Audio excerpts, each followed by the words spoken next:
ঈদুল আজহার পূর্বে এবং ঈদ পরবর্তী সময়ে বিজিবির টহল কার্যক্রম এবং গোয়েন্দা তৎপরতা কোনো অংশেই শিথিল করা হয়নি।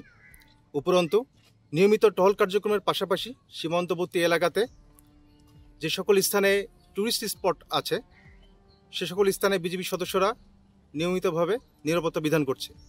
সুনামগঞ্জ সীমান্তবর্তী ট্যুরিস্ট স্পটগুলি হলো নীলাদ্রি লেক, বারিকটিলা, বাচ্চুটিলা।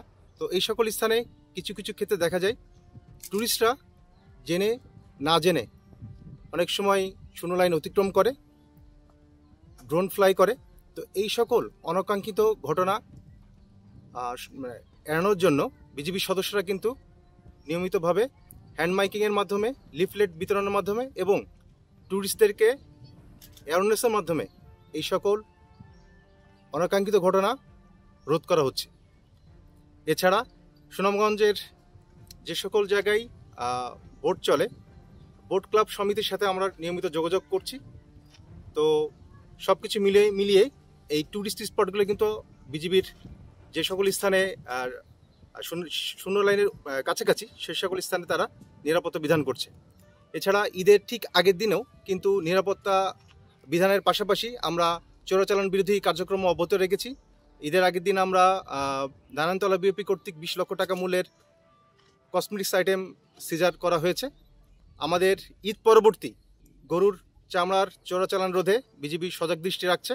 আসলে বিজিবির ঈদের আনন্দ পূর্ণতা পায় সীমান্তের সুরক্ষার মাধ্যমে।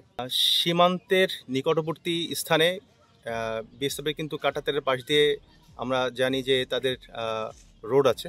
তো সেখানে আমাদের সাইডে কিন্তু এই রোডটা, আমাদের ইনিশিয়েটিভটা নাই। তো সেক্ষেত্রে আমাদের টহল কার্যক্রমের জন্য কিন্তু আমরা বাধার সম্মুখীন হচ্ছি। তো এই রোডটা যদি করা যায় তো সেক্ষেত্রে কিন্তু আমাদের অনেকগুলি ট্যুরিস্ট স্পট আছে, সেগুলির সাথে সাথে বিজিবির যে আভিযানিক কার্যক্রম সেটা কিন্তু অনেকাংশে ত্বরান্বিত হবে। তাহিরপুর থানার সংলগ্ন এলাকাতে কিছু কিছু ক্ষেত্রে দেখতে পাই যে কয়লা যারা চোরাচালানকারী যারা আছে তারা কিন্তু ভারতের অভ্যন্তরে যায় এবং আমরা যেটা জানতে পেরেছি যে অনেকাংশে তারা অনেক দিন যাবৎ সেখানে অবস্থান করে এবং কয়লার কোয়ারিতে তারা কাজ করে এবং কিছু কিছু ক্ষেত্রে দেখা যায় তারা দুর্ঘটনার সম্মুখীন হয়।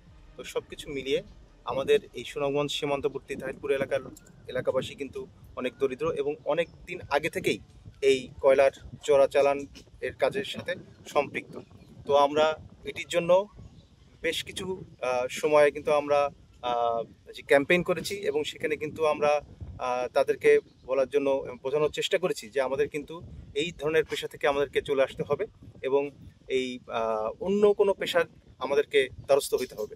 তো সেটির প্রেক্ষিতে কিন্তু আমরা কিছু কিছু মাছ ধরার উপকরণ সহ অন্যান্য উপকরণ আমরা বিভিন্ন জায়গাতে আমরা বিতরণ করেছি এবং তাদেরকে উদ্বুদ্ধ করেছি যে আমাদেরকে কিন্তু বিকল্প পেশা বেছে নিতে হবে। তো এটি আমাদের একটা স্টেপ ছিল। নেক্সট স্টেপ, যারা কিনা এই চোরাচালান সাথে সম্পৃক্ত তাদেরকে আমরা চিহ্নিত করেছি এবং অনেক চোরাচালানকারী যারা আছে তাদেরকে কিন্তু আমরা মামলা এবং এটা আইনের আওতা নিয়ে এসে তাদেরকে কিন্তু অনেকে কিন্তু জেল হাজত হয়েছে। তো সব কিছু মিলিয়ে এভাবে আমরা এই ব্যাপারটা নিশ্চিত করতে চাচ্ছি এবং এই ব্যাপারে আমরা সোচ্চার আছি।